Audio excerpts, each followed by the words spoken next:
빗줄기가 굵어지고 천둥소리가 산골짜기를 울렸다. 어둠이 짙게 깔린 굽이진 국도 위. 번개 한 줄기가 번뜩이며 잠시 세상을 밝혔다. 그 찰나의 빛 속에서 거대한 트럭 한 대가 미끄러지듯 중앙선을 넘어섰고 반대편에서 오던 승용차와 정면으로 충돌했다. 찢어지는 쇳소리가 밤하늘을 갈랐고 뒤이어 끔찍한 폭발음이 귀청을 때렸다. 불꽃이 밤하늘을 수놓으며 시뻘건 잔상을 남겼고 잔해들이 사방으로 흩어졌다. 모든 것이 순식간에 벌어졌고 그 지옥 같은 현장은 곧 정적에 휩싸였다. 빗소리만이 덧없이 비극적인 광경을 덮어주었다. 이진우는 잠에서 깨어났다. 그의 심장은 격렬하게 요동쳤고 식은땀이 등을 타고 흘렀다. 꿈이었다. 아니, 꿈이라기보다는 악몽에 가까웠다. 몇 년 전 그를 나락으로 떨어뜨린 끔찍한 사건의 재현이었다. 그는 흐트러진 이불을 걷어차고 침대에서 일어났다. 창밖은 여전히 폭우가 쏟아지고 있었다. 불길한 예감에 그는 거실로 향했다. 거실 한쪽 구석. 커다란 덩치에 셰퍼드 렉스가 불안한 듯 킁킁거리며 유리창을 긁고 있었다.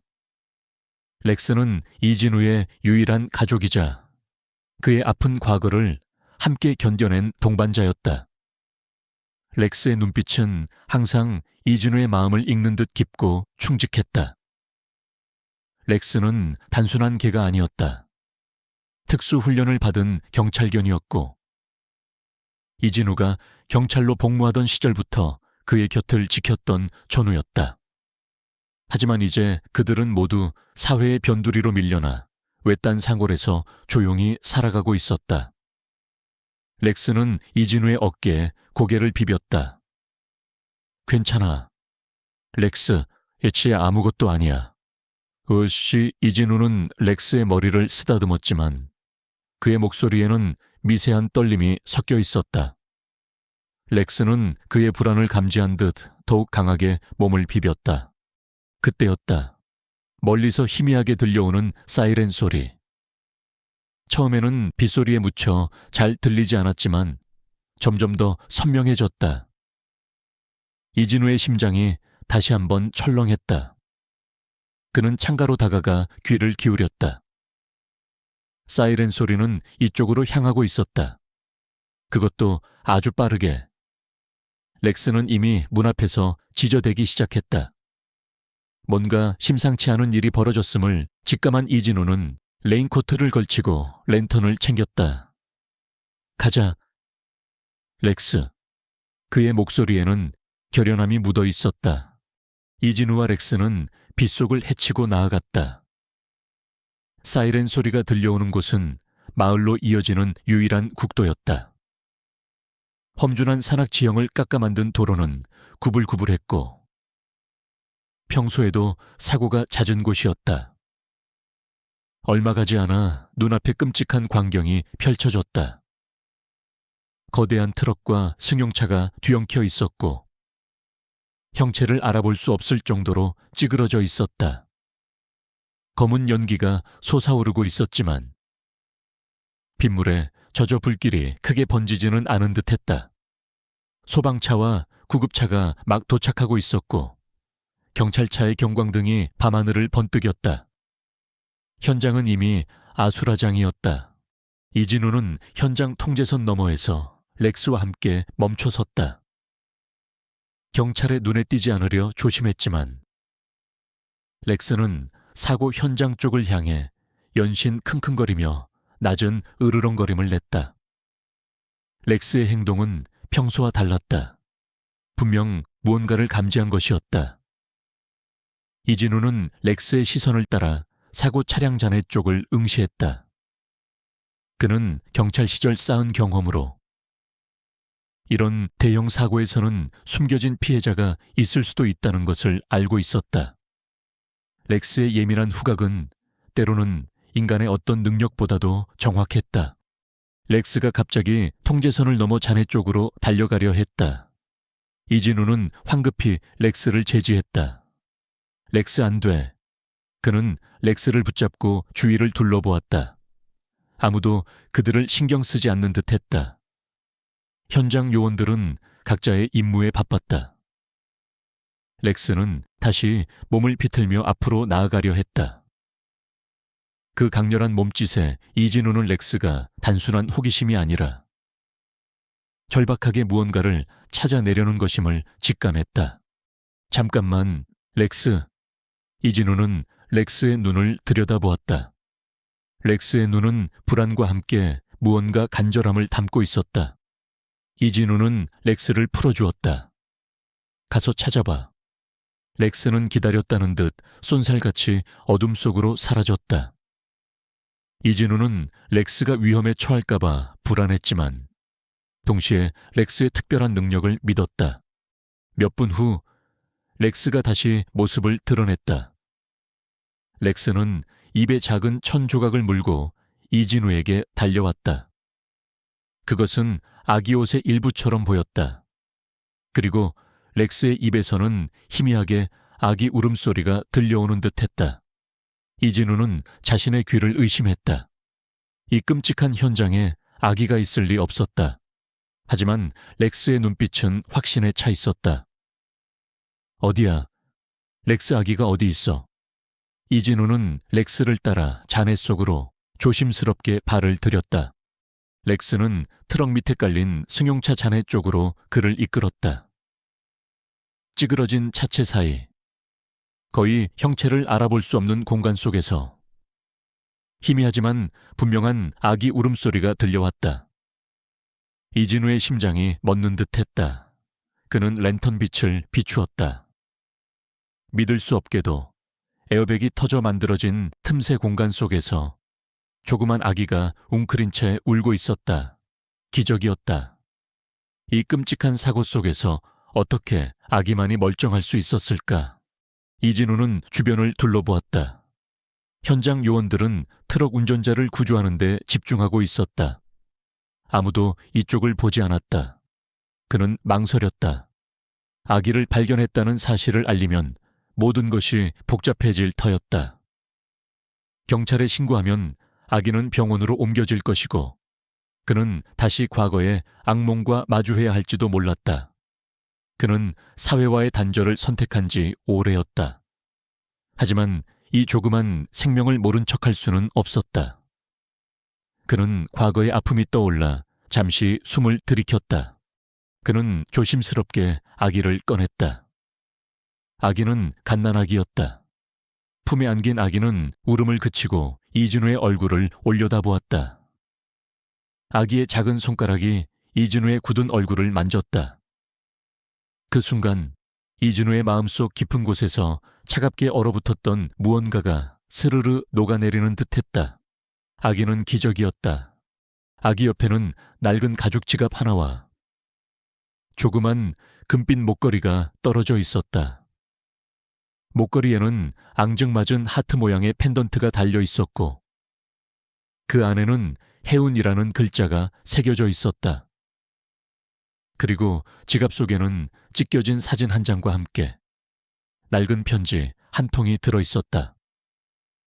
편지는 빗물에 젖어 글씨가 번져 있었지만 마지막 문장이 눈에 들어왔다. 제발 내 아이를 지켜주세요. 그들은 이 아이를 원하고 있어요. 이진우의 머릿속에 섬광처럼 스쳐 지나가는 기억들이 있었다. 5년 전 그를 파멸시킨 마약 조직, 그 조직을 쫓다 희생당한 그의 약혼녀, 그리고 그 조직의 우두머리가 남긴 의미심장한 말. 너는 모든 것을 잃게 될 것이다. 네가 소중히 여기는 모든 것들을. 이진우는 아기의 얼굴을 내려다보았다. 이 아기가 그 과거와 어떤 연관이 있을까? 그는 불안한 직감을 느꼈다. 이 아기는 단순한 사고의 피해자가 아닐지도 모른다. 어쩌면 그를 다시 지옥으로 끌어들일 운명의 끈일지도 모른다. 그는 아기를 품에 안고 렉스와 함께 어둠 속으로 숨어들었다. 경찰과 구급대원들은 아직 아기를 찾지 못한 듯했다. 이진우는 아기를 병원으로 데려가야 할지 고민했지만 편지의 내용과 자신의 불길한 예감은 그를 망설이게 했다. 그는 이 아기를 알 수 없는 위험으로부터 먼저 보호해야 한다는 강한 충동을 느꼈다. 이 아기가 그의 과거와 연결되어 있다면 경찰에 알리는 것은 오히려 아기를 더 큰 위험에 빠뜨릴 수도 있었다. 그는 렉스의 등을 쓰다듬으며 결심했다. 당분간은 그와 렉스만이 이 작은 생명을 보호해야 했다. 빗방울이 그의 얼굴을 타고 흘러내렸다. 그것이 빗물인지 아니면 감춰진 눈물인지 알 수 없었다. 밤하늘은 여전히 폭우를 쏟아냈고 천둥 소리는 맹렬하게 이어졌다. 이진우는 아기를 품에 안고 렉스와 함께 산속 오두막으로 향했다. 아기의 작은 숨소리가 그의 귀에 맴돌았다. 이 작은 생명이 그의 삶에 어떤 파장을 불러올지 그는 알 수 없었다. 다만 그의 심장은 이제 혼자가 아니었다. 그의 곁에는 렉스가, 그리고 품속에는 이제 막 세상의 빛을 본 연약한 생명이 있었다. 그의 고독했던 삶에 균열이 가기 시작했다. 거친 폭풍우 속에서 새 생명체의 운명은 예측할 수 없는 방향으로 흘러가기 시작했다. 이진우는 낡은 오두막 침대에 해운을 조심스럽게 눕혔다. 아기의 작은 몸은 깊은 잠에 빠져 있었지만 이진우의 마음은 한없이 복잡했다. 그는 아기 옆에 놓인 금빛 목걸이와 빗물에 젖은 편지를 다시 한번 살펴보았다. 편지 속 글씨는 흐릿했지만 절박한 만큼은 선명하게 느껴졌다. 제발 내 아이를 지켜주세요. 그들은 이 아이를 원하고 있어요. 누가 이 아이를 원한다는 걸까? 그리고 왜 이진우의 머릿속에는 5년 전의 악몽이 다시 떠올랐다. 5년 전 이진우는 총망받는 강력계 형사였다. 그의 약혼녀는 정의롭고 열정적인 신문 기자였다. 그들은 함께 거대한 마약 조직의 실체를 파헤치고 있었다. 조직의 핵심에는 사회 지도층 인사들이 연루되어 있었고 그들의 뒤에는 거대한 권력이 숨어 있었다. 이진우와 그의 약혼녀는 끈질기게 추적했지만 결국 함정에 빠졌다. 조직은 이진우의 약혼녀를 납치했고 이진우는 눈앞에서 그녀의 죽음을 지켜볼 수밖에 없었다. 당시 그는 모든 것을 잃었다. 사랑하는 사람을 잃었고 조직의 음모에 휘말려 경찰이라는 명예로운 직업까지 잃었다. 살인자라는 누명까지 쓸 뻔했지만 증거 불충분으로 겨우 풀려났다. 그러나 그의 삶은 산산조각났다. 그는 세상을 등지고 이 외딴 산속으로 숨어들어 은둔 생활을 시작했다. 렉스만이 그의 유일한 위로이자 버팀목이었다. 해운의 얼굴을 바라보는 이진우의 눈빛에 연민과 함께 깊은 회의감이 스쳤다. 이 아이가 그의 과거와 연결되어 있다는 불길한 예감은 더욱 강해졌다. 어쩌면 이 아이는 5년 전 그 조직이 완성하지 못한 마지막 조각일지도 모른다는 섬뜩한 생각이 들었다. 그는 편지 내용을 곱씹었다. 그들이 누구인지, 그리고 왜 해운을 원하는지 알아내야만 했다. 그것이 이 아이를 지키는 유일한 방법이라고 직감했다. 다음 날 아침, 폭우가 그치고 희미한 햇살이 오두막 안으로 스며들었다. 이진우는 어젯밤에 젖은 옷을 말리고 렉스와 함께 해운을 돌보았다. 아기는 신기할 정도로 순했고 이진우의 서툰 손길에도 칭얼대지 않았다. 렉스는 해운의 곁을 떠나지 않고 꼬리를 흔들며 아기를 지켰다. 렉스의 충직함은 이진우에게 큰 위안이 되었다. 이진우는 마을로 내려가 최소한의 아기 용품과 식량을 구했다. 그는 사람들의 눈을 피해 밤에 움직였고 필요한 물건만 신속하게 구매했다. 혹시 모를 위험에 대비하기 위해서였다. 마을 사람들은 그를 괴팍한 은둔자로 알고 있었기에 그의 행동에 큰 관심을 두지 않았다. 다행히 아기의 존재는 아무도 눈치채지 못했다. 며칠 동안 이진우는 혜은의 주변에 있을 법한 단서들을 찾아 나섰다. 그는 사고 현장을 다시 찾아가 남은 잔해들을 꼼꼼히 살폈지만 더 이상 특별한 것은 찾을 수 없었다. 트럭 운전자는 사망했고 승용차 운전자 역시 중태에 빠져 의식을 회복하지 못하고 있었다. 언론에서는 단순한 빗길, 교통사고로 보도될 뿐이었다. 하지만 이진우는 직감적으로 단순한 사고가 아님을 확신했다. 편지의 내용과 아기가 기적적으로 살아남은 것 자체가 심상치 않은 일이었다. 이진우는 목걸이에 새겨진 혜운이라는 이름에 주목했다. 그리고 편지에 적힌 희미한 필체를 분석하려 애썼다. 렉스는 그의 곁에서 말없이 그를 지켜보았다. 이진우는 오랫동안 끊었던 인터넷 접속을 시도했다. 혹시 혜은의 가족에 대한 단서라도 찾을 수 있을까 하는 희망에서였다. 그는 조심스럽게 사고 관련 뉴스 기사와 실종자 정보를 검색했다.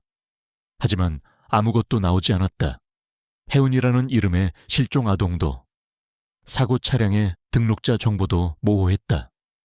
마치 누군가 의도적으로 모든 흔적을 지운 것처럼 그때 그의 컴퓨터 화면에 낯익은 얼굴이 스쳤다. 뉴스의 한 귀퉁이에 작게 실린 사진이었다. 강은지, 그의 옛 동료였다. 그녀는 이제 강력팀의 유능한 팀장으로 성장해 있었다. 뉴스의 내용은 최근 벌어진 대기업 비리 사건에 대한 것이었다. 이진우는 잠시 망설였다. 은지는 한때 그를 믿고 따랐던 유일한 동료였다. 하지만 그는 이제 누구도 쉽게 믿을 수 없었다. 지난 상처는 너무나 깊었다. 그러나 동시에 은지가 이 사건을 해결할 실마리를 쥐고 있을지도 모른다는 생각이 들었다. 그녀는 정의감이 강하고 끈기 있는 사람이었다. 그날 밤 오두막에 의문의 그림자가 드리워졌다. 렉스가 갑자기 으르렁거리기 시작했다.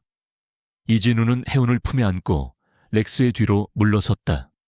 창밖을 내다보자 어둠 속에 검은 옷을 입은 남자 몇몇이 오두막을 둘러싸고 있었다. 그들의 움직임은 은밀하고 노련했다. 경찰이 아니었다. 이진우는 그들임을 직감했다. 혜운을 노리고 온 것이 분명했다. 렉스, 혜운을 지켜. 이진우는 혜운을 렉스의 등 뒤로 숨기고 낡은 사냥총을 들었다. 그는 오랫동안 총을 잡지 않았지만 그의 몸은 여전히 경찰 시절의 본능을 기억하고 있었다. 누구냐? 이진우의 목소리는 낮게 깔렸지만 그 속에는 분노와 결연함이 담겨 있었다. 남자들은 침묵했다. 그리고는 동시에 오두막 문을 부수고 안으로 들어섰다. 선두에 선 남자는 날카로운 눈빛을 가진 중년 사내였다. 그의 얼굴에는 잔혹함이 배어 있었다. 이진우, 혜운을 넘겨라. 그러면 너의 목숨은 살려주겠다. 남자의 목소리는 차갑고 냉정했다. 이진우는 비웃었다. 누가 감히 내 집에 함부로 들어오나. 너희들이 누군지 이미 알고 있다. 5년 전 내 약혼녀를 죽인 그놈들의 잔당이겠지. 그의 목소리는 분노로 떨렸지만 그의 눈빛은 흔들림 없었다. 남자는 비웃었다. 네가 알고 있는 건 아무것도 없어. 그 아이는 우리에게 아주 중요한 존재다. 쓸데없는 짓 하지 말고 순순히 넘겨라. 남자가 손짓하자 뒤따르던 남자들이 이진우에게 달려들었다. 이진우는 민첩하게 움직였다. 그는 좁은 오두막 안에서 지형을 이용해 남자들을 따돌렸다. 렉스는 이진우의 지시를 따르듯 남자들에게 맹렬히 달려들었다. 렉스의 날카로운 이빨과 발톱은 남자들을 혼란에 빠뜨렸다. 남자들은 렉스의 공격에 주춤하며 고통스러운 신음을 내뱉었다. 이진우는 그 틈을 타 남자들을 제압했다. 하지만 그들은 숫자가 많았다. 한 남자가 뒤에서 이진우를 덮쳤다. 이진우는 넘어졌고 총을 놓쳤다. 그 순간 다른 남자가 해운에게 달려들었다. 안 돼. 이진우는 소리쳤지만 몸을 일으키기 힘들었다. 렉스가 번개처럼 달려들어 해운에게 향하던 남자의 다리를 물었다. 남자는 비명을 지르며 나자빠졌다. 그러나 다른 남자가 렉스를 발로 걷어찼다. 렉스는 고통스러운 신음을 내뱉으며 바닥에 쓰러졌다. 이진우의 눈이 분노로 이글거렸다. 렉스는 그의 가족이었다. 그의 마지막 희망이었다. 렉스. 이진우는 이를 악물고 몸을 일으켰다. 그의 눈은 피로 물들어 있었다. 그는 다시 사냥총을 집어들었다. 그의 손은 더 이상 떨리지 않았다. 감히 내 가족을 건드려 너희들은 오늘 여기서 살아나가지 못할 것이다. 그의 목소리는 냉혹했고 분노로 가득 차 있었다. 그는 더 이상 과거에 갇힌 나약한 이진우가 아니었다.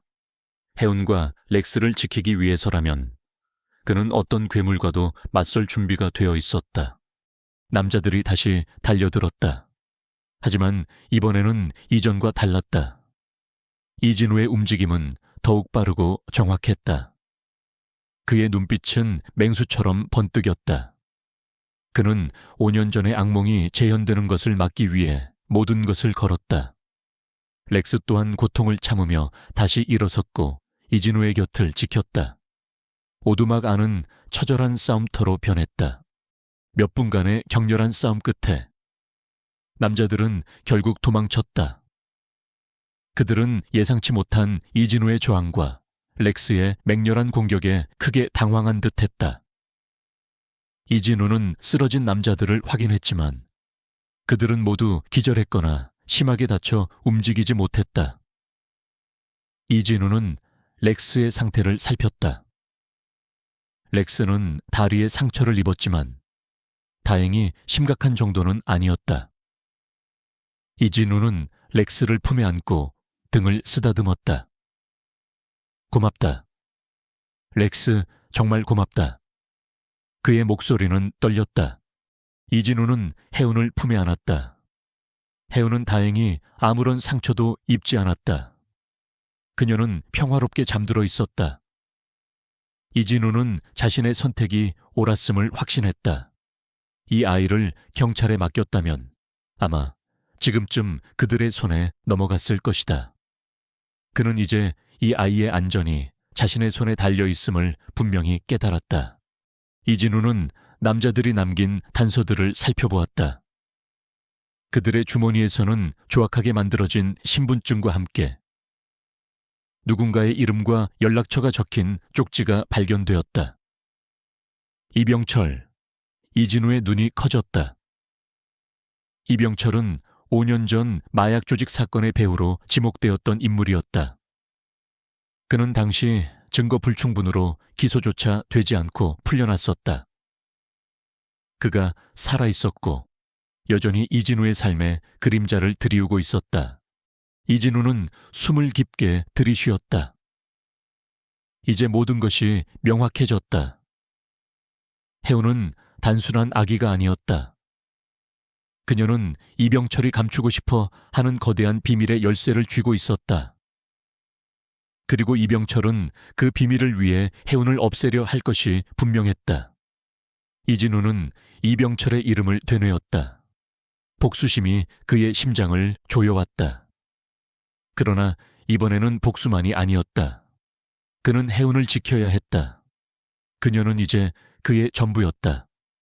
그리고 렉스와 함께라면 그는 이 싸움에서 질 수 없었다.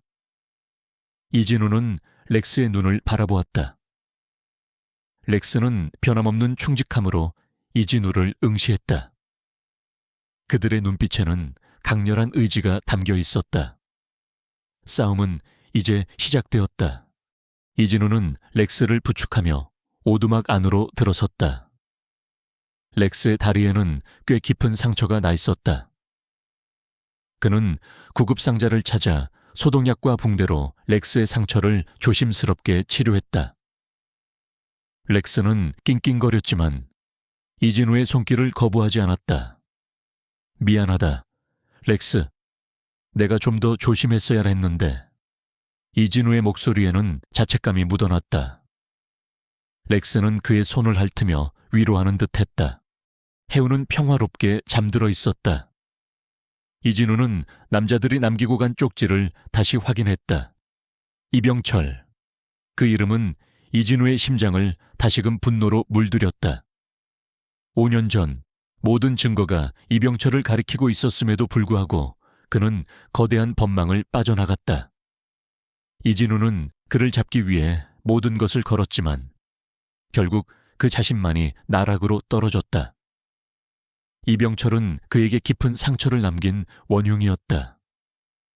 이제 그가 혜은이라는 새로운 희생양을 만들려 하고 있었다. 이진우는 더 이상 물러설 수 없었다. 그는 밤새도록 고민했다. 이병철의 소나기에서 혜은을 보호하려면 혼자서는 역부족이었다. 그는 오랫동안 외면했던 사회로 다시 나아가야 했다. 하지만 누구를 믿어야 할까? 그의 머릿속에는 강은지의 얼굴이 떠올랐다. 그녀는 정의롭고 유능한 형사였다. 그러나 동시에 이병철 같은 거물에게 맞서려면 그녀도 위험에 처할 수 있었다. 이진우는 망설였다. 그의 과거가 은지에게도 상처를 줄까봐 두려웠다. 다음날 아침 이진우는 결심했다. 그는 혜은을 렉스에게 맡기고 조심스럽게 오두막을 나섰다. 렉스는 혜은의 침대 옆을 떠나지 않았다. 렉스, 혜은을 부탁한다. 반드시 돌아올게. 렉스는 꼬리를 한번 흔들며 이진우를 배웅했다. 이진우는 강은지가 근무하는 경찰서 근처를 배회했다. 그는 낡은 모자를 눌러쓰고 얼굴을 가린 채 은지의 퇴근 시간을 기다렸다. 멀리서 은지가 경찰서 문을 나서는 모습이 보였다. 그녀는 여전히 당당하고 자신감 넘치는 모습이었다. 이진우는 망설임 끝에 그녀의 이름을 불렀다. 강은지. 은지는 뒤를 돌아보았다. 그녀의 눈이 휘둥그레졌다. 이진우 선배님 말도 안 돼. 정말 선배님 맞으세요. 그녀는 믿을 수 없다는 듯 이진우를 바라보았다. 이진우는 낡은 작업복 차림에 수염이 덥수룩하게 자라 있었다. 한때 날카롭고 깔끔했던 형사의 모습은 찾아볼 수 없었다. 나야, 은지. 이진우는 애써 침착하게 말했다. 할 얘기가 있어. 아무도 없는 곳으로 가자. 은지는 여전히 놀라움을 감추지 못했지만 그의 진지한 표정에 고개를 끄덕였다. 그들은 인적이 드문 카페로 향했다. 카페 안은 조용했고 그들의 이야기에 집중하기에 좋았다. 선배님, 지난 5년 동안 어디에 계셨어요? 모두들 선배님이 죽었다고, 아니, 잠적했다고 생각했어요. 은지의 목소리에는 걱정과 함께 약간의 서운함이 섞여 있었다. 이진우는 숨을 깊게 들이쉬었다. 그는 자신의 지난 5년간의 삶과 혜은을 발견하게 된 경위를 설명했다. 사고 현장에서 혜은을 발견한 것, 렉스의 도움, 그리고 어젯밤 오두막에 침입했던 남자들, 그리고 이병철의 이름까지. 그는 편지에 적힌 내용을 은지에게 보여주었다. 은지의 표정은 점점 더 심각해졌다. 그녀는 편지를 꼼꼼히 읽어 내려갔다. 이병철이라니, 설마 그 이병철이요. 저희가 지금 조사하고 있는 대기업 비리 사건의 핵심 인물과 동명이인이 아니겠죠. 이진우는 고개를 저었다. 아니, 그 이병철이 맞아. 나는 그가 5년 전 사건의 배후에 있다고 확신하고 있었어. 이제 혜은이와 그 모든 게 연결되어 있다는 걸 알았어. 은지는 충격에 휩싸였다. 하지만 선배님, 이병철은 현재 유력한 차기 대권 후보와도 밀접한 관계를 맺고 있는 거물이에요. 그의 뒤에는 거대한 권력이 도사리고 있어요. 선배님이 혜운을 데리고 있다는 걸 알면 이 모든 게 복잡해질 거예요. 왜 경찰에 바로 신고하지 않으셨어요? 이진우는 은지의 눈을 똑바로 바라보았다. 5년 전 나는 경찰을 믿었다. 하지만 결과는 어땠지?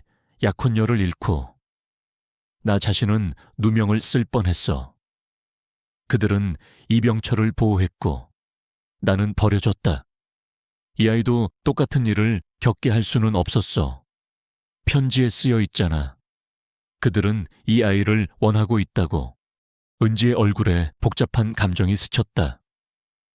그녀는 이진우의 고통을 이해하는 듯 했지만 동시에 경찰로서의 의무감과 딜레마에 빠졌다. 선배님, 제 말은 경찰 시스템 안에서 해결하는 게 더 안전하다는 거예요. 아이의 안전을 위해서라도. 그들이 혜운을 찾고 있다는 건 그녀의 존재 자체가 그들에게 위협이 된다는 뜻이야. 경찰 시스템 안으로 들어가면 누가 이병철의 편이고 누가 우리의 편인지 알 수 없을 거야. 위험해. 이진우의 목소리는 단호했다. 은지는 한숨을 쉬었다. 그녀는 이진우의 말을 완전히 부정할 수 없었다.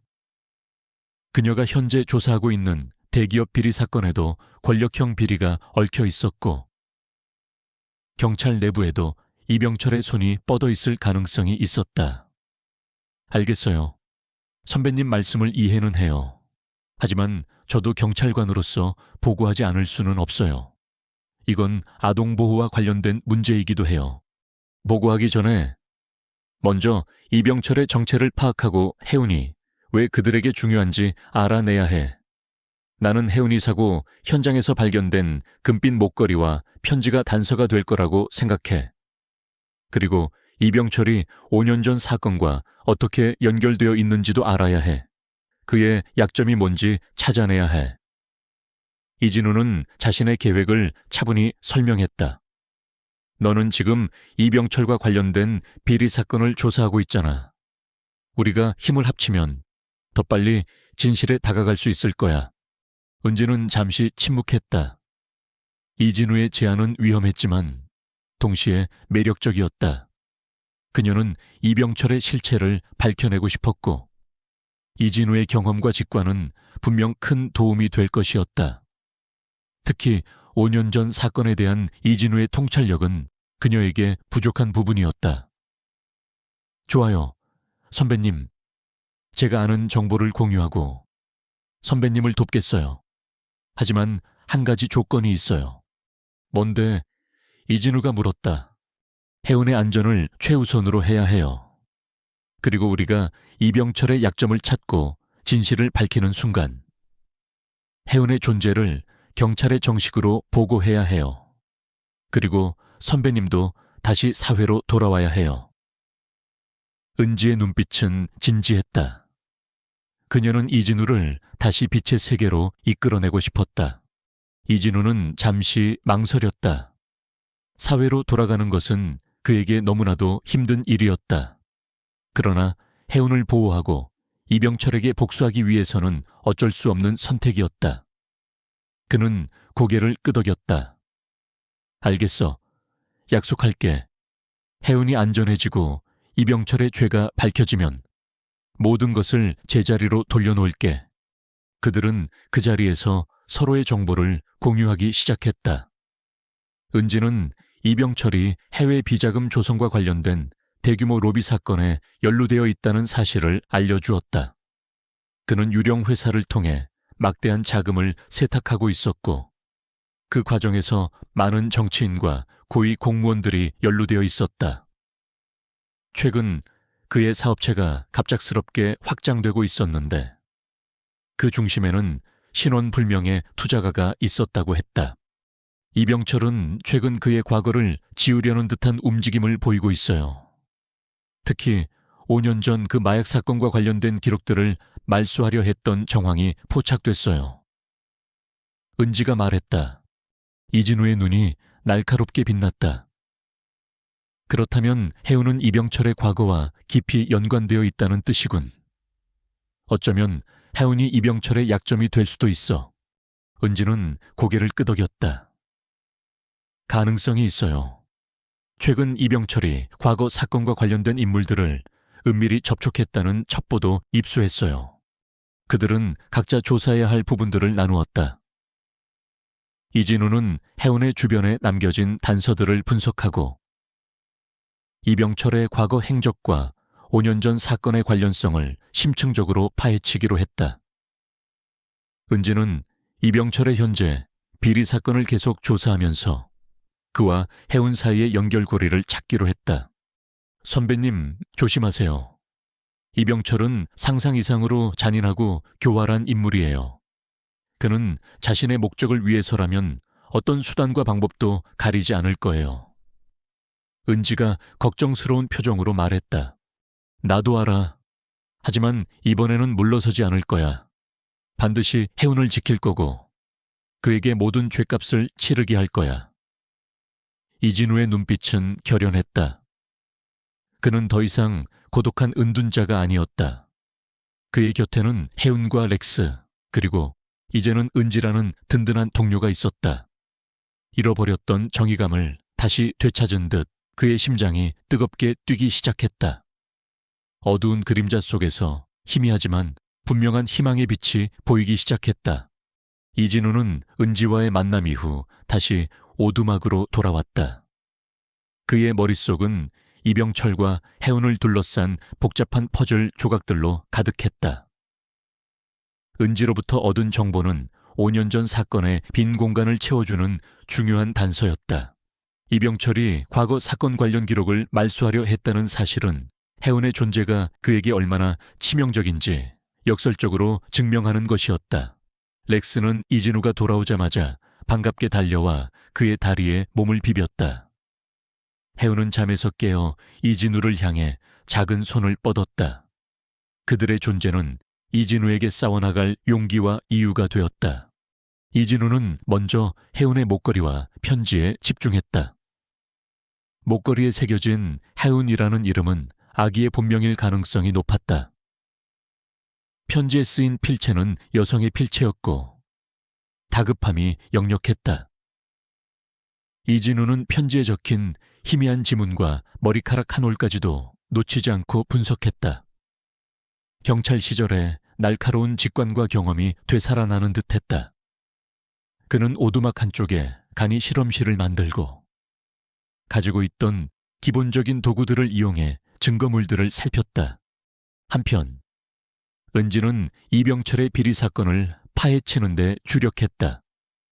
그녀는 이병철의 자금 흐름을 추적했고 그의 유령 회사들이 해외 페이퍼 컴퍼니와 연결되어 있다는 사실을 밝혀냈다. 특히 그녀의 눈길을 끈 것은 이병철이 최근 공을 들이고 있는 태양에너지 프로젝트였다. 이 프로젝트는 막대한 정부 지원금이 투입되는 사업이었고 이병철은 이 프로젝트를 통해 자신의 입지를 더욱 공고히 하려 하고 있었다. 은지는 이 프로젝트에 수상한 자금 흐름이 있음을 감지했다. 어느 날 밤, 이진우는 편지에서 희미하게 보이는 워터마크를 발견했다. 그것은 한때 그의 약혼녀가 자주 이용하던 작은 출판사의 로고였다. 그 출판사는 주로 독립적인 언론인들의 글을 인쇄해주던 곳이었다. 이진우는 직감했다. 혜운의 어머니는 아마도 이병철과 관련된 어떤 진실을 폭로하려 했던 인물일 것이라고. 그리고 그 진실은 5년 전 사건과 깊이 연관되어 있을 것이라고. 그는 은지에게 연락하여 이 단서를 공유했다. 은지는 이병철의 비자금 수사에 이 출판사도 연루되어 있다는 사실을 확인해 주었다. 출판사 대표는 최근 의문의 죽음을 당했고 사건은 단순 사고로 종결되었다고 했다. 은지는 이진우에게 출판사 대표의 사진 몇 장을 보내주었다. 이진우는 사진을 확대했다. 그리고 그 순간 그의 심장이 쿵 내려앉았다. 출판사 대표의 얼굴이 5년 전 그의 약혼녀가 몰래 찍어둔 사진 속 인물과 똑같았다. 그 사진은 이병철과 함께 비밀스러운 모임을 가지던 사람들의 모습이 담겨 있었다. 하윤의 엄마가 출판사 대표였어. 이진우는 믿을 수 없다는 듯 중얼거렸다. 그의 약혼녀가 마지막으로 추적하던 진실의 조각들이 하나둘씩 맞춰지는 듯했다. 하윤의 엄마는 단순한 비리, 폭로자가 아니었다. 그녀는 이병철의 거대한 그림자 아래에서 진실을 밝히려 했던 용감한 여인이었다. 그리고 그녀는 아마도 이병철에 의해 살해되었을 것이다. 교통사고는 위장된 살인이었다. 이진우는 해운을 바라보았다. 이 작은 아기가 그 모든 비극의 증인이자 동시에 진실을 밝힐 가장 중요한 열쇠였다. 해운은 이병철이 가장 두려워하는 존재였다. 그녀의 존재 자체가 이병철의 모든 것을 무너뜨릴 수 있었다. 그 순간 오두막 문이 갑자기 요란하게 부서지는 소리가 났다. 렉스가 맹렬히 지저대며 문을 향해 달려들었다. 이진우는 본능적으로 해운을 품에 안고 몸을 숨겼다. 어젯밤 침입했던 남자들보다 훨씬 더 많은 인원이었다. 그들은 이번에는 철저하게 준비하고 온 듯했다. 선두에 선 남자는 어젯밤에 그 잔혹한 사내였다. 그의 뒤에는 중무장한 듯한 또 다른 무리가 뒤따랐다. 이진우 순순히 해운을 내놔라. 더 이상 숨을 곳은 없다. 남자의 목소리가 오두막을 울렸다. 이진우는 침착하게 해운을 렉스에게 넘겨주었다. 렉스, 해운을 데리고 뒷문으로 도망쳐. 내가 막을게. 렉스는 그의 명령을 이해한 듯 해운을 물고 재빨리 뒷문으로 향했다. 이진우는 오두막 안의 모든 사물을 이용해 남자들에게 저항했다. 그는 낡은 가구들을 부수고 던지며 남자들의 진입을 막았다. 총성이 울리고 오두막은 순식간에 아수라장이 되었다. 이진우는 몸을 날려 총알을 피하며 남자들에게 주먹을 날렸다. 그의 움직임은 거칠었지만 정확했다. 그는 자신의 목숨이 아니라 해운과 렉스의 안전을 위해 싸웠다. 하지만 남자들은 너무나 많았고 이진우는 곧 한계에 부딪혔다. 그는 등에 날카로운 통증을 느끼며 바닥에 쓰러졌다. 그 순간 남자의 발길질이 그의 옆구리를 강타했다. 이진우, 내 놈은 이제 끝났다. 그 아이는 우리 손에 들어올 것이다. 남자가 비웃으며 총을 겨누었다. 바로 그때였다. 렉스의 맹렬한 짖음이 들려왔다. 남자들은 당황한 듯 뒤를 돌아보았다. 렉스는 해운을 안전한 곳에 숨긴 후 다시 이진우를 구하기 위해 돌아온 것이었다. 렉스는 맹렬히 달려들어 남자들에게 덤벼들었다. 그의 이빨은 남자의 팔을 물어뜯었고 남자는 고통스러운 비명을 지르며 총을 떨어뜨렸다. 렉스의 희생적인 행동 덕분에 이진우는 다시 일어설 수 있었다. 그는 비틀거리는 몸을 일으켜 총을 주었다. 렉스는 이미 여러 명의 남자들에게 둘러싸여 있었다. 렉스의 몸에는 깊은 상처들이 늘어났지만 그는 끝까지 이진우를 지키려는 듯 맹렬히 싸웠다. 렉스 물러서 이진우는 소리쳤지만 렉스는 그의 말을 듣지 않았다. 렉스는 그저 이진우와 해운을 향한 위협을 제거하려 할 뿐이었다. 그의 눈빛은 충직함으로 빛나고 있었다. 이진우는 총을 들고 남자들을 향해 겨누었다.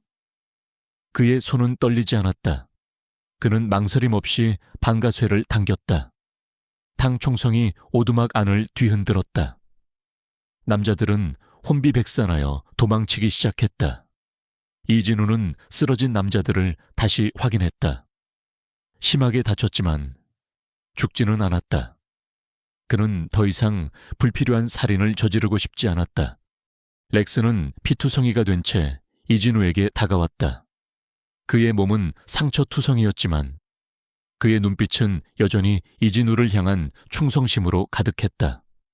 이진우는 렉스를 품에 안았다. 렉스, 미안하다. 정말 미안하다. 이진우의 목소리는 흐느낌에 가까웠다. 렉스는 그의 얼굴을 핥으며 괜찮다는 듯 꼬리를 흔들었다. 이진우는 해운을 데리고 오두막을 떠나기로 결심했다. 더 이상 이곳은 안전하지 않았다. 그는 렉스와 해운을 데리고 깊은 산속으로 숨어들었다. 그들은 더 이상 은둔자가 아니었다. 이제 그들은 쫓기는 존재가 되었다. 이병철의 소나귀에서 벗어나기 위해, 그리고 해운의 엄마가 남긴 진실을 밝히기 위해 이진우는 은지에게 연락하여 상황을 알렸다. 은지는 이진우의 목소리에서 긴장감을 느꼈지만 동시에 그의 강한 의지를 느꼈다. 선배님, 지금 당장 도피하세요. 제가 다른 방법을 찾아볼게요. 이병철이 움직이기 시작했다는 건 우리가 올바른 길을 가고 있다는 증거예요. 은지는 이병철의 태양에너지 프로젝트를 더욱 깊이 파고들었다. 그녀는 프로젝트의 자금 흐름에서 수상한 연결고리를 발견했다. 이병철이 해외에 설립한 유령 회사 중 하나가 5년 전 마약 조직이 자금 세탁에 이용했던 회사와 이름이 유사하다는 것을 알아냈다. 단순한 우연일까 은지는 직감했다.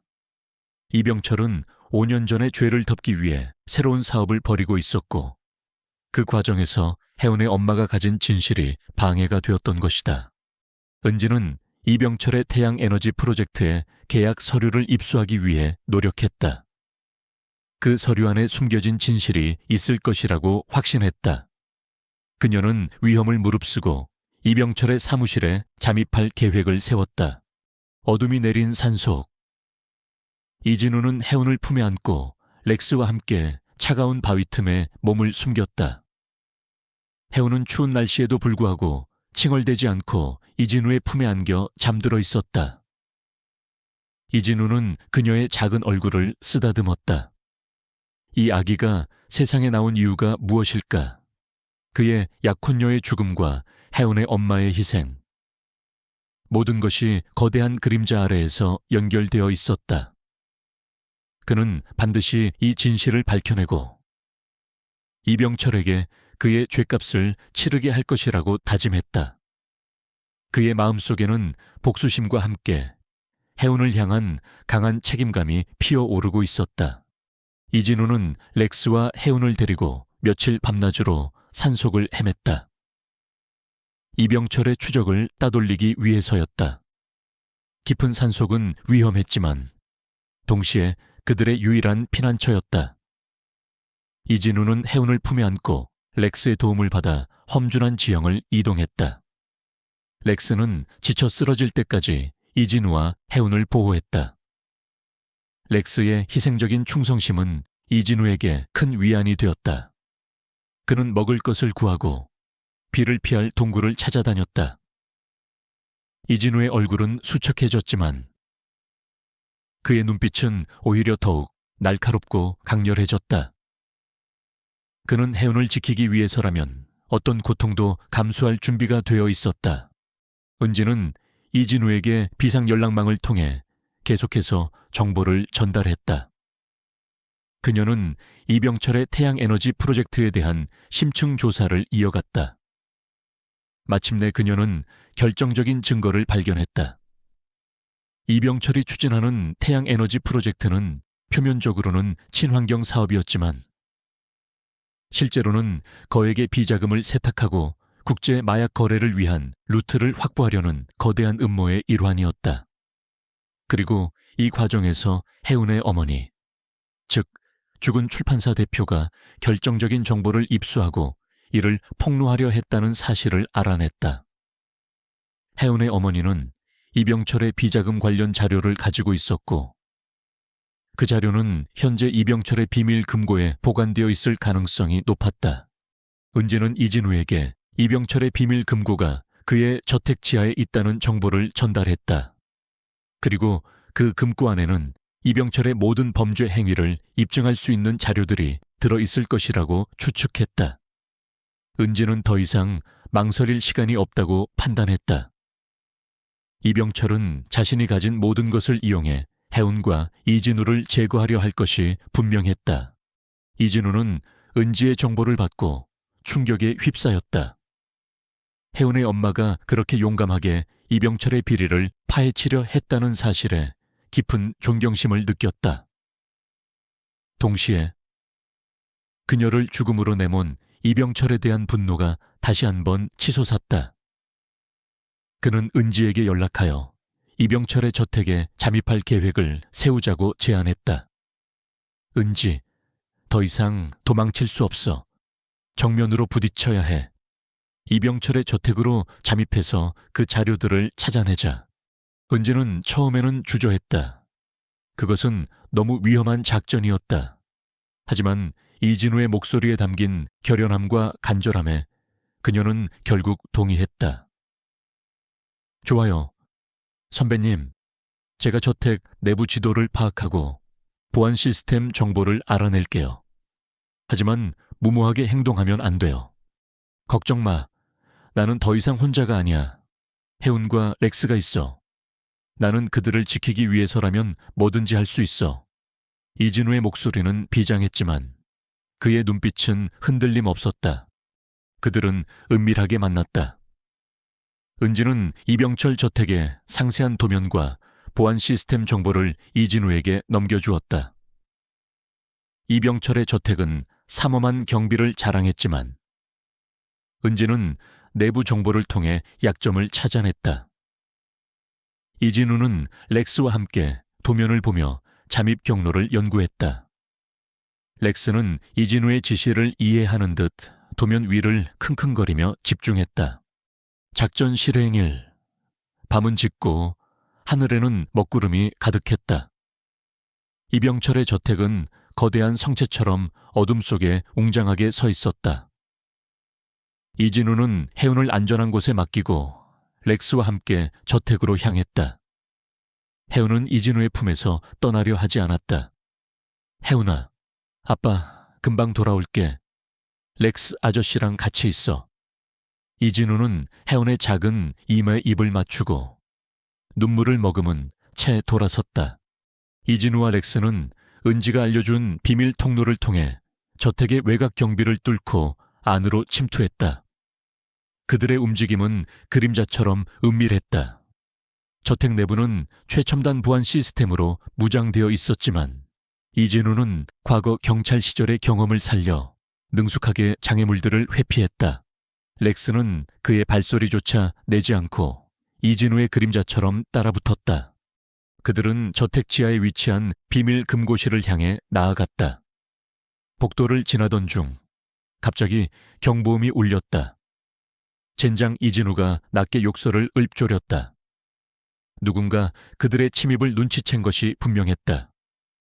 경비원들이 사방에서 몰려오기 시작했다. 이진우는 렉스에게 신호를 보냈다. 렉스는 망설임 없이 경비원들에게 달려들어 그들을 저지했다. 렉스의 맹렬한 공격에 경비원들은 당황하며 물러섰다. 그 틈을 이용해 이진우는 비밀 금고실 문을 향해 달렸다. 금고실 문은 거대한 강철문으로 되어 있었고 복잡한 잠금 장치가 되어 있었다. 그때 이병철이 나타났다. 그의 뒤에는 중무장한 경호원들이 대기하고 있었다. 이병철의 얼굴에는 비웃음이 가득했다. 이진우, 내 놈이 감히 여기까지 올 줄이야. 5년 전처럼 다시 모든 것을 잃고 싶어서 안달이 났구나. 이병철 내 놈의 죄는 반드시 밝혀질 것이다. 이진우는 분노의 찬 목소리로 외쳤다. 조흥, 나는 아무것도 숨길 것이 없다. 오히려 내 놈이 내게 감히 덤빈 죄를 치르게 될 것이다. 이병철이 손짓하자 경호원들이 이진우에게 달려들었다. 렉스는 경호원들을 막아섰지만 수적으로 열세였다. 렉스는 몇 명의 경호원을 제압했지만 결국 여러 명의 경호원들에게 둘러싸여 집중 공격을 받았다. 렉스의 몸에는 깊은 상처가 늘어났다.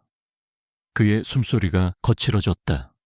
렉스, 이진우는 소리쳤지만 이병철이 그를 향해 총을 겨누었다. 움직이지 마라. 이진우. 내 놈의 목숨이 소중하다면. 이진우는 눈을 감았다. 렉스가 위험에 처해 있었다. 그는 혜운을 지키기 위해 이 모든 것을 감수했지만 렉스를 잃을 수는 없었다. 그는 이를 악물고 총을 든 이병철을 향해 달려들었다. 그때 렉스가 다시 힘을 냈다.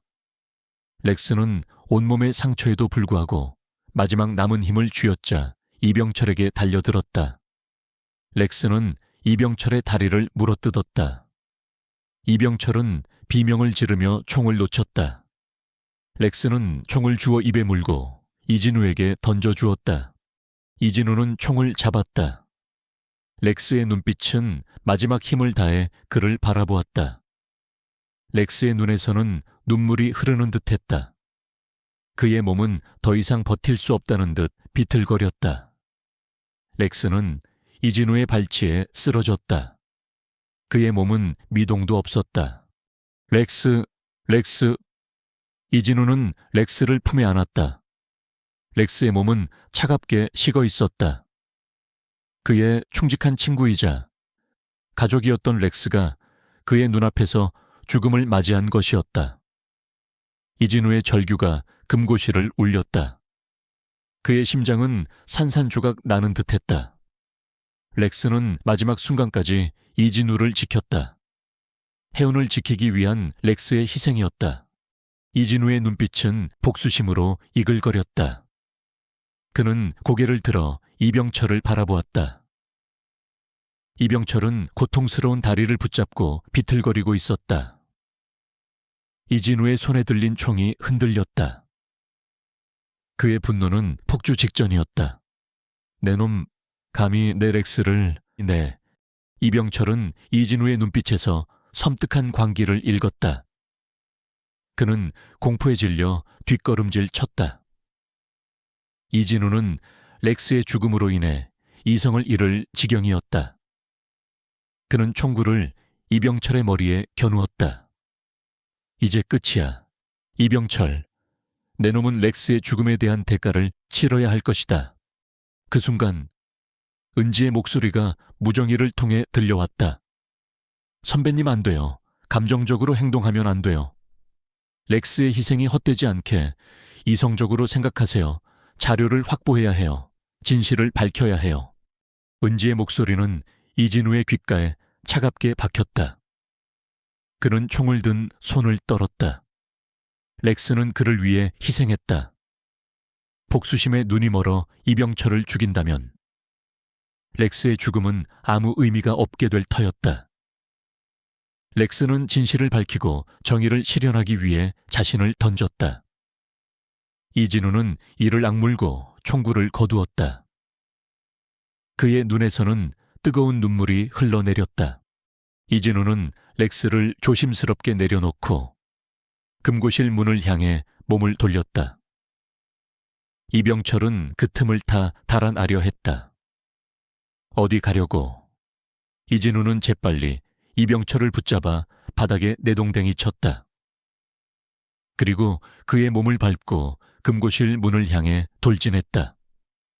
그는 렉스의 희생이 헛되지 않도록 반드시 이병철의 죄를 밝혀내고 혜운을 지켜야 했다. 금고실 문은 렉스의 마지막 희생 덕분에 열릴 수 있었다. 이진우는 렉스의 죽음을 뒤로하고 피 맺힌 눈으로 금고실 안으로 들어섰다. 렉스의 마지막 희생이 헛되지 않도록 그는 반드시 이병철의 죄를 밝혀내야 했다. 금고실 내부는 거대한 공간이었다. 벽면에는 최첨단 보안 장치와 수많은 서류 캐비닛이 늘어서 있었고 중앙에는 거대한 원형 테이블이 놓여 있었다. 이진우는 은지가 알려준 정보대로 비밀 금고를 찾아 나섰다. 금고실 문이 닫히자 외부의 소음은 완전히 차단되었다. 이곳은 이병철이 자신의 모든 비밀을 숨겨둔 요새였다. 이진우는 손전등을 비춰가며 벽면을 꼼꼼히 살폈다. 그의 눈에 익숙한 지문 인식기와 함께 숨겨진 버튼이 눈에 들어왔다. 은지가 준 도면과 일치하는 위치였다. 이진우는 조심스럽게 지문 인식을 시도했다. 물론 그의 지문으로는 열리지 않았다. 그는 주변을 둘러보았다. 이병철의 책상 위에는 수많은 서류들과 함께 잉크 자국이 묻은 컵이 놓여 있었다. 이진우는 재빨리 컵을 집어들고 컵에 묻은 이병철의 지문을 채취했다. 그리고 그 지문을 지문 인식기에 갖다 대었다. 삑 하는 소리와 함께 강철문이 육중한 소리를 내며 열렸다. 금고 안에는 수많은 서류들과 함께 하드 드라이브, 그리고 오래된 일기장 하나가 놓여 있었다. 이진우의 심장이 격렬하게 뛰기 시작했다. 그는 먼저 서류들을 훑었다. 이병철의 비자금 내역, 해외 유령 회사 설립 문서, 그리고 5년 전 마약 조직 사건의 핵심 인물들과 이병철이 주고받은 메시지 기록까지 모든 증거들이 빼곡히 담겨 있었다. 그는 하드 드라이브를 꺼내 자신의 휴대용 노트북에 연결했다. 노트북 화면에는 암호화된 파일들이 가득했다. 이진우는 능숙하게 암호를 해독하기 시작했다. 그리고 마침내 가장 중요한 파일이 열렸다. 그것은 영상 파일이었다. 영상 속에는 혜운의 엄마, 즉 죽은 출판사 대표가 이병철에게 무언가를 폭로하려 하는 모습이 담겨 있었다. 영상 속 혜운의 엄마는 이병철에게 격앙된 목소리로 말했다. 이병철 씨, 당신이 저지른 모든 죄를 알고 있어요. 당신은 마약 거래를 통해 돈을 세탁하고 무고한 사람들을 죽였어요. 이 자료들로 당신의 모든 것을 밝혀낼 거예요. 이병철은 차갑게 비웃었다. 내까짓게 뭘 할 수 있다고 이 모든 것은 이미 완벽하게 처리되었다. 네가 가진 자료들은 아무것도 증명하지 못할 것이다. 오히려 네 목숨만 위태로워질 뿐이야. 아니요, 세상은 반드시 당신의 추악한 진실을 알게 될 거예요. 이 아이를 위해서라도 혜운의 엄마가 떨리는 목소리로 외쳤다. 그녀는 자신의 배를 쓰다듬었다. 그때 이진우의 눈에 그녀의 배가 살짝 부풀어 오른 것이 보였다. 혜운의 엄마는 그때 이미 혜운을 임신하고 있었던 것이다. 영상이 이어지자 충격적인 장면이 나타났다. 이병철의 지시를 받은 부하들이 혜운의 엄마를 강제로 차에 태우는 모습이 담겨 있었다. 그리고 그 차가 트럭과 충돌하는 장면까지. 모든 것이 이병철이 계획한 살인이었음을 명백히 보여주고 있었다. 교통사고는 위장된 것이었다. 혜운의 엄마는 이병철의 추악한 비밀을 폭로하려다 희생된 것이었다. 이진우는 주먹을 불끈 쥐었다. 그의 눈에서는 뜨거운 눈물이 흘러내렸다. 렉스의 죽음과 혜운의 고통, 그리고 자신의 아픈 과거가 모두 이병철이라는 한 사람에게서 비롯된 것이었다. 그때 금고실 문이 다시 열리는 소리가 들렸다.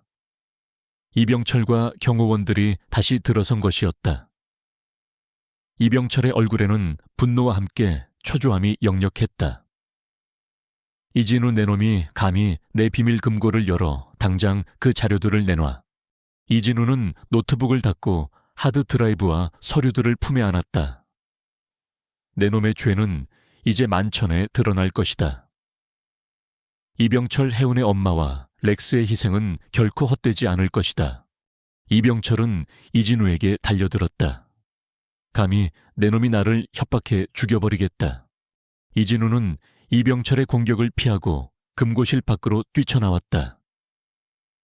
경호원들이 사방에서 그를 막아섰다. 이진우는 필사적으로 저항했다. 그는 이 모든 증거를 은지에게 전달해야만 했다. 그것이 렉스의 마지막 희생에 대한 보답이자 혜운의 엄마가 남긴 유지를 지키는 유일한 방법이었다. 저택 내부 곳곳에서 이진우와 경호원들의 격렬한 싸움이 벌어졌다. 이진우는 절박함에 몸을 던졌다.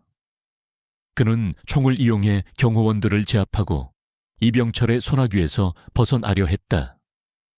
그의 몸은 상처투성이었지만 그의 눈빛은 흔들림 없었다. 그의 마음속에는 오직 해운과 렉스, 그리고 정의에 대한 열망만이 가득했다. 그때 저택 밖에서 요란한 사이렌 소리가 들려왔다. 은지였다. 은지는 이진우와의 연락이 끊기자 불안함을 느끼고 이진우의 휴대폰 신호를 추적해 이병철의 저택으로 경찰 병력을 이끌고 온 것이었다. 은지는 이진우에게 "선배님, 제가 왔어요. 무사하신 거죠?" 라고 소리쳤다. 경찰이 들이닥치자 이병철과 경호원들은 당황하며 도주하려 했다. 하지만 이미 저택은 경찰에 의해 완전히 포위된 상태였다. 이진우는 손에 든 하드 드라이브와 서류들을 은지에게 던져주었다. "은지, 여기 있어. 모든 증거가." 은지는 증거물들을 확보하고 이병철을 향해 총을 겨누었다. "이병철 씨, 당신은 체포됩니다. 당신의 모든 죄는 이제 밝혀질 거예요." 이병철은 저항했지만 결국 경찰에 의해 체포되었다. 그의 얼굴에는 절망과 분노, 그리고 체념이 교차했다. 그의 거대한 제국은 한순간에 무너져 내렸다. 은지는 이진우의 상태를 살폈다. 이진우는 심하게 다쳤지만 그의 얼굴에는 안도감과 함께 깊은 슬픔이 묻어 있었다. 렉스가 희생했어요." 이진우의 목소리는 갈라졌다. 은지는 렉스의 죽음에 대해 듣고 눈물을 흘렸다. 그녀는 렉스의 시신을 발견하고 조용히 그의 옆에 무릎을 꿇었다. 렉스는 영웅이었다. 이진우가 확보한 증거물들은 언론에 공개되었고 전 국민을 충격에 빠뜨렸다. 이병철의 추악한 범죄 행각과 그의 배후에 숨겨진 거대한 권력형 비리가 낱낱이 드러났다. 5년 전 이진우가 겪었던 억울함과 그의 약혼녀의 죽음의 진실도 밝혀졌다. 여론은 들끓었고 이병철과 그의 공범들은 모두 체포되어 법의 심판을 받게 되었다. 공정하고 투명한 재판 끝에 이병철은 무기징역을 선고받았다. 이진우는 모든 진실이 밝혀지고 정의가 실현되었음을 확인했다. 하지만 렉스의 죽음과 지난 5년간의 고통은 그의 마음에 깊은 상처를 남겼다. 그는 병원에 입원하여 치료를 받았고 해운은 안전하게 보호받았다. 언론은 그를 영웅이라 칭송했지만 이진우는 그저 조용히 모든 것을 받아들였다. 그의 복수는 끝났지만 그의 내면은 여전히 고통스러웠다. 병원에서 치료를 받던 중 이진우는 해운을 다시 만났다. 해운은 이진우를 보자마자 작은 손을 뻗어 그의 얼굴을 만졌다. 아기의 순수한 눈빛에서 이진우는 위로를 얻었다. 해운은 이제 더 이상 위험하지 않았다. 그녀는 안전했고 이진우는 그녀의 아버지가 되어주기로 결심했다. 렉스의 희생과 해운의 엄마의 용기 덕분에 진실은 마침내 빛을 보게 되었다. 이진우는 이제 새로운 삶을 시작해야 했다. 해운과 함께, 그리고 렉스를 가슴에 묻고 이병철의 구속과 함께 모든 진실이 밝혀지자 대한민국은 큰 충격에 휩싸였다. 언론은 연일 이병철의 추악한 비리와 그 배후에 숨겨진 거대한 권력형 비리에 대해 보도했다. 5년 전 이진우가 겪었던 억울한 누명과 그의 약혼녀의 죽음의 진실이 낱낱이 파헤쳐졌다. 이진우는 졸지의 전국적인 영웅이 되었지만 그의 마음은 여전히 무거웠다. 렉스의 희생과 해운의 엄마의 죽음이 그의 뇌리에서 떠나지 않았다. 병원에서 퇴원한 이진우는 해운을 입양하기 위한 절차를 밟았다. 해운은 아직 어렸지만 이진우는 그녀에게 렉스와 그녀의 엄마가 얼마나 용감한 사람들이었는지, 그리고 그들이 왜 희생해야 했는지를 언젠가 이야기해 줄 것이라고 다짐했다. 그는 렉스의 유골을 오두막 뒤편 양지 바른 곳에 묻어주었다. 작은 비석에는 영원한 친구 렉스라고 새겨 넣었다. 이진우는 매일 아침 그곳을 찾아 렉스에게 말을 걸었다. 그의 옆에는 항상 혜운이 있었다. 은지는 이병철 사건을 성공적으로 마무리한 후 특진하여 강력팀장으로 승진했다. 그녀는 이진우를 찾아와 렉스의 희생에 대해 깊이 애도했다. 선배님, 렉스는 진정한 영웅이었어요. 선배님과 혜은이를 지키기 위해 자신을 희생한 거잖아요. 은지의 눈에도 눈물이 고였다. 그래, 렉스는 내게 가족 그 이상이었어. 이제 혜은이와 함께 렉스의 목까지 행복하게 살아야지.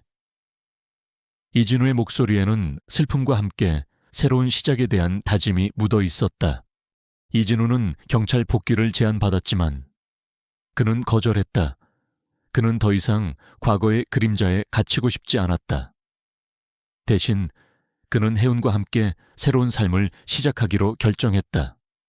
그는 오두막을 정리하고 혜운이 평범한 아이들처럼 자랄 수 있는 조용한 마을로 이사했다. 그는 작은 공방을 열어 목공예를 시작했다. 그의 손끝에서 탄생하는 나무 조각들은 그의 마음을 치유해주는 듯했다. 렉스의 모습을 닮은 나무 조각도 만들었다. 혜운은 무럭무럭 자랐다.